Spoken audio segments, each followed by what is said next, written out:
Good morning, EXJW community. This is the Oracle coming in for another edition of my vlog. And today is a short video. It is a PSA, public service announcement. I am doing something that at one point I thought I would never do. I didn't want to have any political videos. I wanted to sort of keep things philosophical, but I feel like I want to do something that is somewhat philosophical, but also a little bit political, in that I want to urge every ex-Jehovah Witness to consider voting.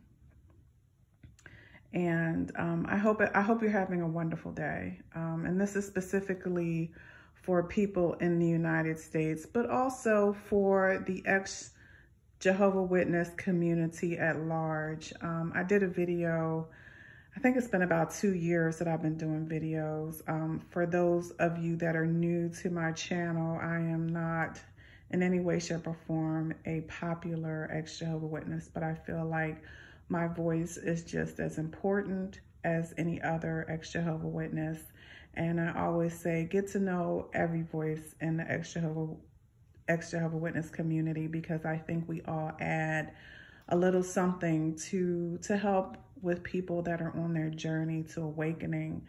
And one of the early videos that I did, as I was trying to evolve into what exactly I wanted to do with my channel, what I wanted to do with the videos that I was able to make, is I was thinking about some of the regrets that I had.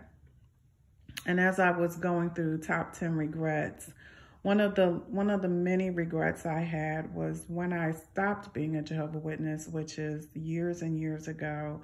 I was hesitant about voting, and I was hesitant about getting involved in, actively doing things to help my community and help things in my country and in my state. And as I thought about it, I realized that I was letting the indoctrination of being a Jehovah Witness stop me from using my voice to help create change in my life and in my community.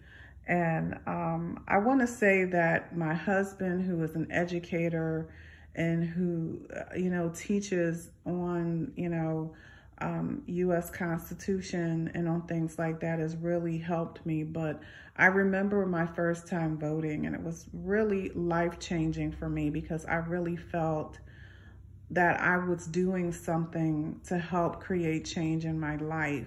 And I think that specifically for Jehovah Witnesses, we have been bamboozled, and we have been lied to, and we have been pacified. And one of the reasons that we have been pacified is because we don't have any real voice when you're a Jehovah Witness and what happens in the Jehovah Witness community. And so when I was doing my research and I started really looking into how the Jehovah Witness organization ever came to be about, and how it started from the Bible students, and just, how this developed from Charles T. Russell onward. And it was really shocking to me, I think, because again, I was, someone who, was a Jehovah Witness after a lot of changes had been made in the organization. And I was a third generation Jehovah Witness. So I was born into this religion, and so were my parents, and my grandparents were converted very early in their life. So I didn't know any of the changes until I actually started doing research. And when I started to research the beginnings of this organization, I realized that before it became incorporated and it was just the Bible students, people actually had a voice in who was presiding over them. And so there was actually voting done, meaning that congregation members actually had a part in who was going to be an elder or whatever it was called back then, or a ministerial servant or the equivalent back then, if you tell Jehovah Witnesses that now, they would look at you like, are you serious? Because that's how Jehovah Witnesses have been pacified. Jehovah Witnesses today have absolutely no voice in who governs them. They are just, it's a dictatorship. So basically, when people become ex-Jehovah Witnesses, they still have this mindset of, I don't really have a voice in my life, and I really shouldn't be a part of, you know, the world around me, because I'm just kind of, you know, in this mentality that whatever happens, happens. And that's really a bad view to have. But I understand why ex-Jehovah Witnesses, people that just got out of a mindset of being in a dictatorship, because present day Jehovah Witnesses don't have any voice in who becomes an elder, who becomes a ministerial servant, who goes to Bethel, who, you know, becomes a part of the governing body. The Jehovah Witnesses have nothing to do with that. That wasn't the way it initially started.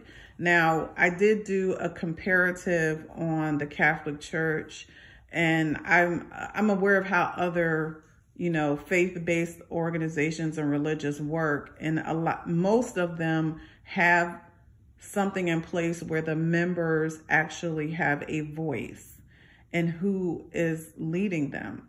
And even in the Jehovah Witness organization, even if you have a problem with an elder, most times you really don't have a voice unless you go outside of the organization. I just mentioned this because I want to, you know, impress upon ex-Jehovah Witnesses to break free of that mindset. And here's why: because you voting is your right, and you are the voice that makes change. This isn't about political parties. It doesn't matter what you believe. It is your right to believe whatever you want. However, you need to be a participant in the state that you live in the country that you live in. When there are gross civil rights violations of certain groups of people, you are part of that group, that you are a member of your community. You have a right to help to make change. You are no longer in a dictatorship. So be empowered to go and vote, because voting is how you are an active participant in creating change, and you are electing people to represent your interests in the community and in the state and in the country that you live in. My husband is right here. I'm going to ask him if he has anything that he wants to add to, I normally don't do this, but because this is his forte, I'm going to ask if he has anything to add to this conversation.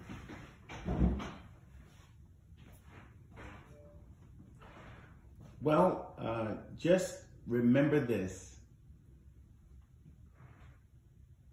the will of the people is the only legitimate foundation of any government. So it is very important that you recall that not voting is actually not a sign of protest, but rather a sign of surrender. Be empowered, have your voice heard in our government, because our government is not simply a government of the majority.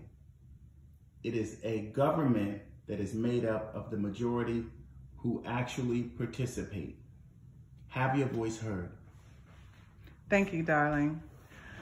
So with that being said, just remember that it is your right to vote. It is your right as a member of your community to make your voice heard. I implore every ex-Jehovah Witness to consider doing what you are entitled to do and making a change. I wish you all to have a wonderful rest of the day and a beautiful rest of the week. And remember that it is the will of the people that always controls the tide of how this country will be governed. I look forward to our next conversation. Have a blessed day.